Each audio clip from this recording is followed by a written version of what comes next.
Well, hello and welcome to BBRC Britain and English. Well, thank you very much for joining me here today.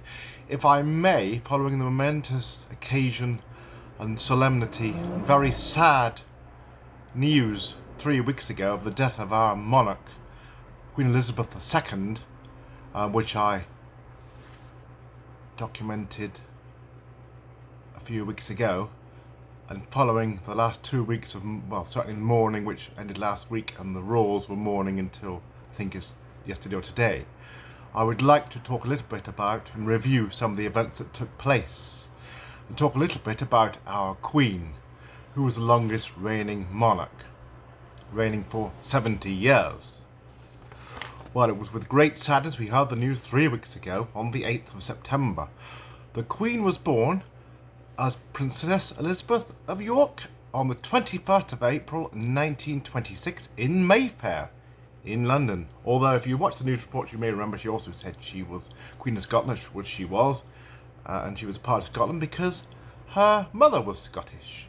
Certainly that was one of the reports of some of the recordings over the years. If you've been following the BBC coverage or the ITV coverage, the main news. And sadly, very sadly, as we heard, we got very shocked at about 6:30 or so, 3 weeks ago today, that sadly the Queen died on the 8th of September at Balmoral. She was staying in Balmoral, and certainly she'd been quite isolated over the time since her husband's death last year, but she'd been staying at Windsor anyway, not Buckingham Palace, but it was great shock that because she wasn't ill, she was staying up there. She wasn't doing so many official duties, as we well know, over the last 2 or 3 years or so. She had slowed down, but certainly she was very active, and she met the most recent British Prime Minister, who only became Prime Minister 2 days before, Liz Truss. Liz Truss, who was installed by the Queen at Balmoral on Tuesday, the 6th of September, following Boris's resignation as Prime Minister, in the formal way that they both went up there and met the Queen individually. Well, I've got a few key dates in the Queen's reign, which you might be interested in, which I'm going to go through shortly, but I will just look at the history for the moment in time here, and talk about perhaps the Queen's role, the States Lady, and perhaps a role she didn't really expect to have. She wasn't really expected to have that role because it only happened because of the death of her father, and of course he only got the job because of what happened before that with King Edward VIII and abdication due to wanting to marry a divorcee, Wallis Simpson. So well, it goes back. Some people think some of the controversies were more recent, but actually it does go back a bit, but we're less formal as a country in thinking about these things now, and perhaps marrying a divorcee isn't certainly seen as that bad these days, as you've seen with perhaps Prince Charles. But I would just go through some of the key points here, which I've created just to make sure that perhaps some of you from abroad will know a little bit more about it, because we don't always get taught this at school. I'm sure some of you do that have got the Commonwealth, are part of the Commonwealth, and I'm sure you've been very inspired to meet the Queen if you have had that luxury of meeting the Queen. Well, some may think that being a monarch is all about show and being seen, and perhaps a bit gregarious, and perhaps going around a bit of a loud way, but actually not with the Queen. She was all about service, and certainly only being seen by her subjects in serving. She didn't want to be seen just as a bit of a loudmouth or anything like that. It wasn't nothing like that. She wanted to be seen, and she said you wanted to be seen to be believed. And she did everything in a dignified way. She wanted to see her subjects and talk to her subjects, whether they be in Britain or overseas. Duty, service and dedication were very important to the Queen. She didn't expect to become Queen. It was only because of, as I would say, King Edward VIII abdicated in order to marry the American divorcee Wallis Simpson in 1936. King George VI became king with 2 daughters, Elizabeth and Margaret, with Elizabeth being the eldest. Well, Elizabeth became Queen in 1952 following the sudden death of her father, and she found that out in Kenya while on holiday with Prince Philip. What a shock that was for her. And she didn't expect to have the job, but she did the job with utmost duty, dedication, and served her country and her subjects over the Commonwealth. Elizabeth II was a conformist, a conservative, and had a deep sense of duty, and that's the characteristic, certainly those characteristics she held throughout her life up to her dying day.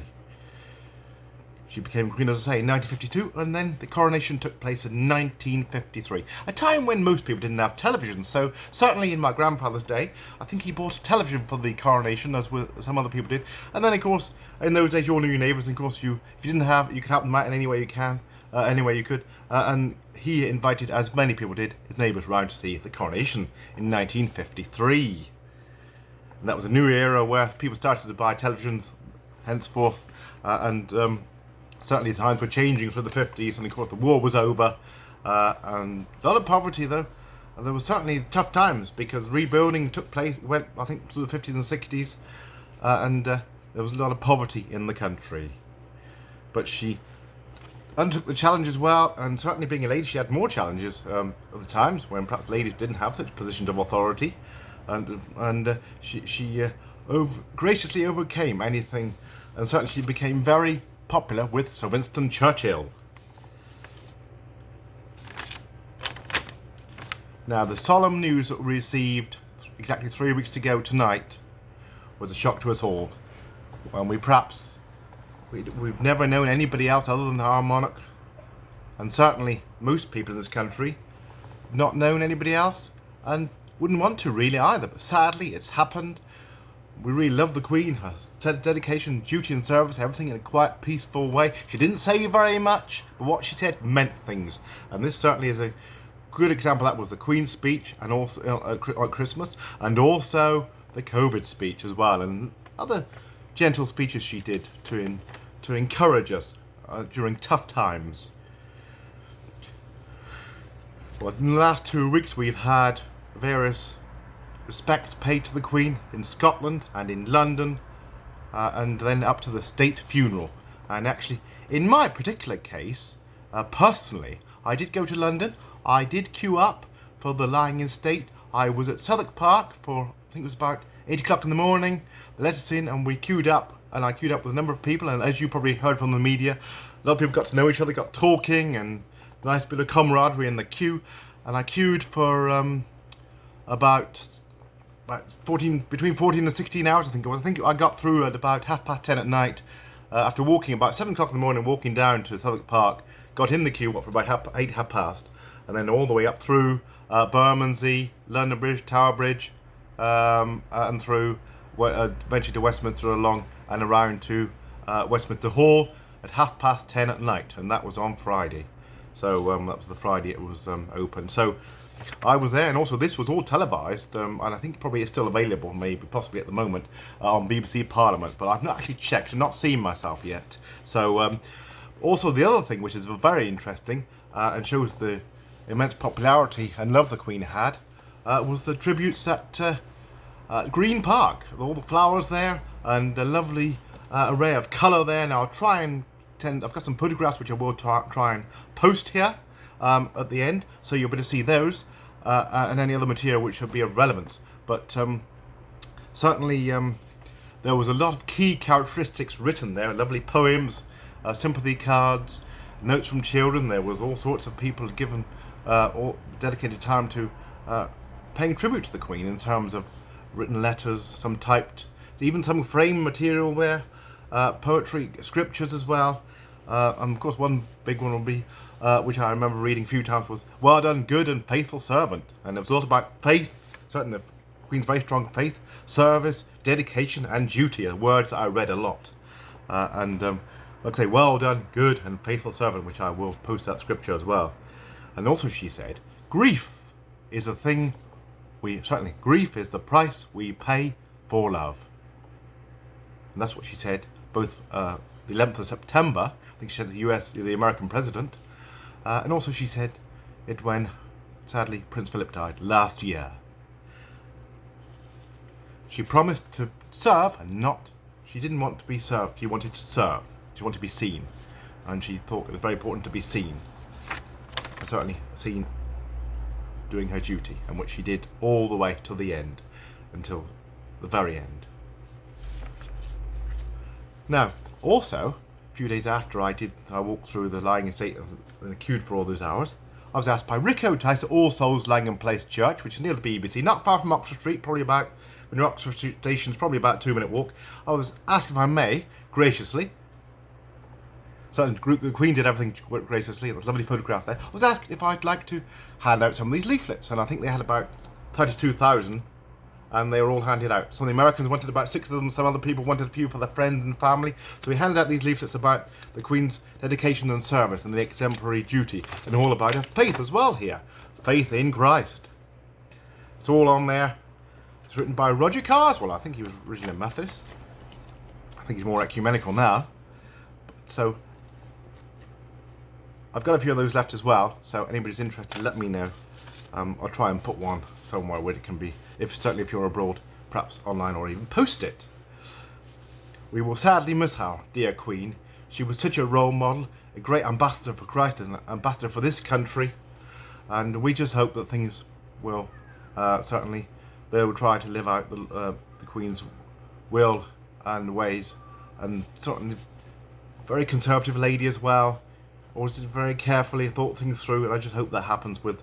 She had a lot of stress, as you know, and we do pray that, there's no, perhaps, that didn't cause her demise, sadly COVID, losing her husband, then there was some family issues as well, but, well, the Queen dealt with it very dignified, and always kept her counsel, didn't say very much, didn't make her feelings felt, that's the English way for you, but certainly, the English came out for the Queen, the British came out for the Queen, and the queuing, the custom queuing. We like to queue in this country, and we queued for hours and hours over those days. Thank you very much for listening to me today, and I hope you enjoyed this insight into the Queen, and I hope you'll read more. Look at the BBC website, look at other websites, look at royal websites. There's also royal resources that are actually compiled by the royal family, and you'll find more information, and I'll try and post any more information, certainly in the description, if I think it's relevant. Thank you very much for listening to me today. God bless you. Bye-bye now.